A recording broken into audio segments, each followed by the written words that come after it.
Martellago. Siamo impotenti. Il presidente di ACTV Luca Scalabrin commenta così l'ennesima aggressione subita dall'autista di un autobus lunedì scorso. Un giovane furioso l'ha preso a calci e pugni perché avrebbe saltato la fermata. Poi l'intervento dei carabinieri. A meno di 48 ore un altro giovane sandonatese ha picchiato un controllore all'altezza del Terraglio a Mogliano Veneto. È un problema di ordine pubblico che non ci compete, continua Scalabrin. Ci sono delle regole e vanno rispettate, basta con questo buonismo e forse qualche ceffone in più da parte dei genitori sarebbe servito. Agenti e volontari, conclude, non possono essere ovunque, serve sensibilizzare.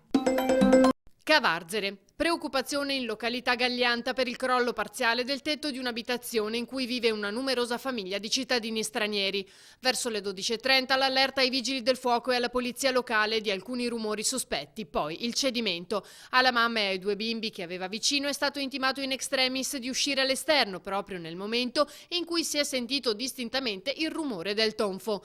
Tamponata l'emergenza, ora dovrà essere effettuato un sopralluogo per verificare l'effettiva stabilità dell'immobile. L'ipotesi più plausibile al momento è che si sia trattato di un cedimento improvviso.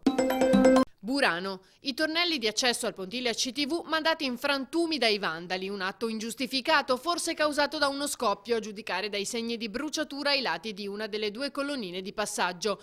Immediata la presa di posizione di ACTV. Nel condannare fermamente il riprovevole gesto, annunciamo che saranno intraprese tutte le azioni al fine di identificare il o i responsabili. Rispettare i beni comuni significa rispettare se stessi e gli altri.